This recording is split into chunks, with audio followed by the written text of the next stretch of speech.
Olá, povo amado de Deus, paz e bem. Esse é o nosso encontro, o Evangelho de hoje ensina. Sempre que eu posto um vídeo em um lugar diferente, as pessoas me perguntam: Frei, que lugar bonito é esse? Onde é que o senhor está? Então, eu estive pregando um retiro para os nossos vocacionados no nosso convento em Guaramiranga, e essa é a capela interna dos frades. Dentro da pousada existe a parte reservada aos frades, e essa é a nossa capela interna que eu gosto muito. E daqui, hoje eu falo para vocês dessa liturgia, essa segunda-feira, Estamos iniciando uma semana, nada de tristeza, nada de desânimo, coração cheio de esperança nas promessas de Deus. Vamos fazer esse compromisso. Todos os dias aqui, reserva alguns minutinhos para poder escutar a palavra de Deus, meditar, refletir e, mais do que isso, tentar colocar em prática. Faça esse compromisso. Pegue o seu caderno, aquilo que você vai anotar que mais tocou seu coração, e vamos fazer esse compromisso de estar aqui juntos todos os dias. Curta, comente, compartilha e faz também essa passagem, essa mensagem, essa boa notícia chegar a mais e mais corações. Agora, abra sua Bíblia e acompanhe comigo o Evangelho de hoje, que você vai encontrar em Marcos capítulo 2, do versículo 1 até o versículo 20. É um trecho bem longo, não vou ler todo ele, mas peço que você faça isso de modo particular, tá bom? Vamos lá, o Evangelho de hoje diz assim: naquele tempo, Jesus e seus discípulos chegaram à outra margem do mar na região dos Gadarenos. Logo que saiu da barca, um homem possuído por um espírito impuro, saindo de um cemitério, foi ao seu encontro. Esse homem morava no meio dos túmulos e ninguém conseguia amarrá-lo, nem mesmo com correntes. Muitas vezes tinha sido amarrado com algemas e correntes, mas ele arrebentava as algemas e ninguém era capaz de dominá-lo.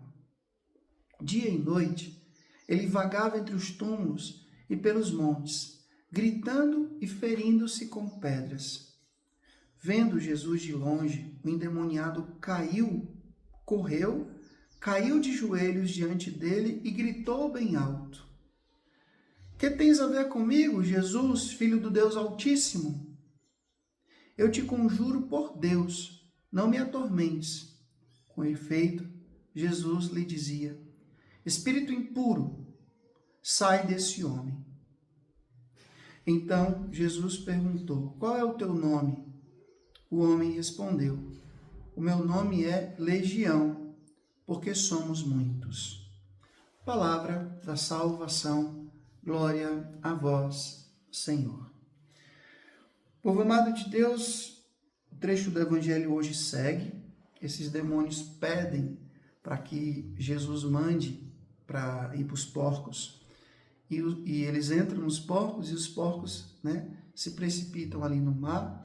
As pessoas da cidade se zangam com Jesus por causa disso, que parece que estavam mais preocupados com os porcos do que com aquele homem que estava endemoniado, e mandam Jesus sair dali.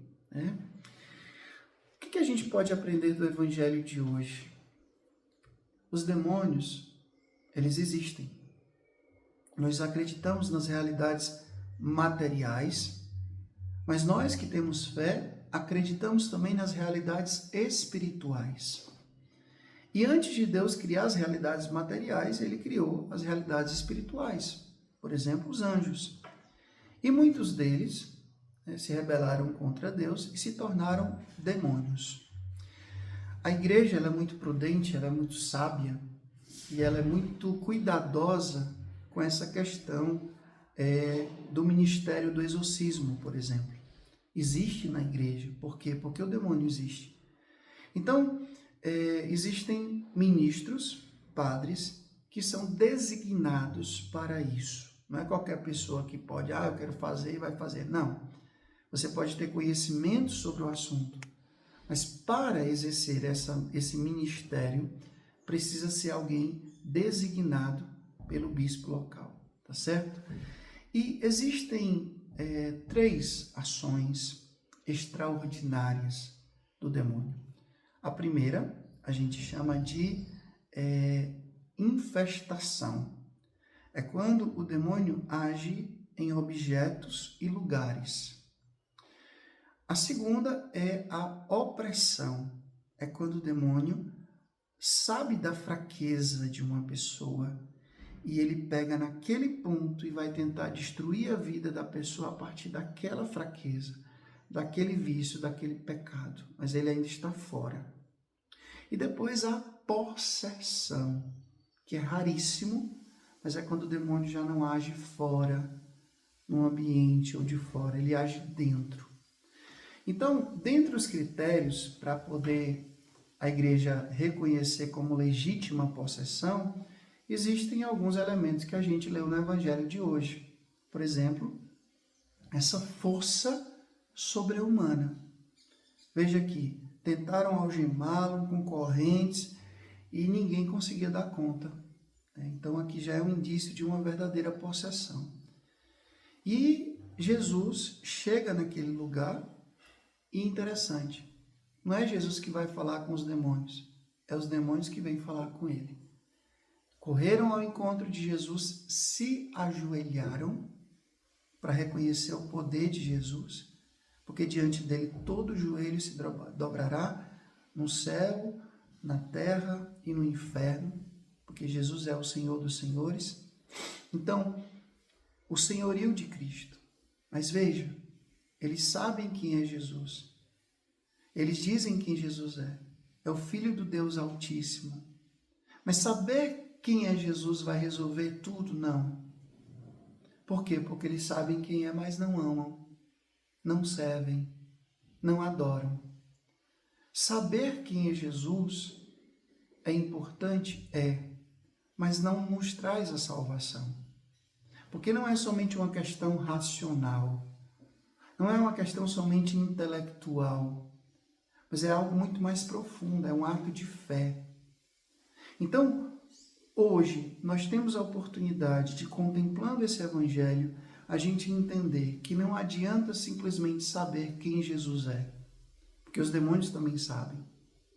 Eles dizem, né? Vocês lembram que em outra passagem também, quando Jesus chega numa sinagoga, o demônio já denuncia logo, já diz logo quem é Jesus. Tu és o Filho do Deus vivo. Vieste para nos destruir. Eles mesmos se acusam. Eles mesmos se revelam. Jesus faz uma pergunta. Como é o seu nome? Ele diz, nós somos muitos. Nós somos uma legião. Lembra que quando a gente vai ver aquela passagem de Maria Madalena, diz que ela tinha 7 demônios. Então não era somente um, mas eram vários que habitavam nela. Então, hoje, nós somos convidados, primeiramente, a reconhecer que o mal existe, que o demônio ele não é um personagem que a igreja criou para poder colocar medo nas pessoas. O demônio existe e ele age. Ele foi precipitado para a terra, sabendo que pouco tempo lhe resta. E ele nos tenta, porque se existe a tentação, é porque existe um tentador. Lembra quando Jesus foi nos ensinar a oração do Pai Nosso? Tem 2 passagens lá que revelam muito claramente a existência do mal. A primeira, Jesus nos ensina a pedir ao Pai, não nos deixeis cair em tentação. Então, se existe um tentador, se existe a tentação, é porque existe um tentador. E depois ele diz, livrai-nos do mal. Deus não pode ser o autor do mal. Então, existe um autor do mal. E nós, quando vamos ser batizados, no meu caso, quando eu vou batizar alguém, tem lá a renovação do batismo, as promessas do batismo, renuncias ao demônio, autor e princípio de todo o mal, autor e princípio do mal. E a gente diz, renuncio. Então, hoje, primeira coisa, eu sou convidado, nós somos convidados a reconhecer que o mal existe. E o mal aqui não é o mal com M minúsculo, não. É o mal com M maiúsculo. Mal que vem de maligno. O autor do mal. Segundo, não adianta somente saber quem é Jesus, que os demônios também sabem, mas eles não amam. Eu preciso saber quem é Jesus, amá-lo, servi-lo e adorá-lo. Amá-lo, servi-lo e adorá-lo. Abramos o nosso coração a esse grande mistério. A presença de Jesus, ela traz libertação para a nossa vida. Que a gente o conheça, mas que a gente também o ame, o adore e o sirva.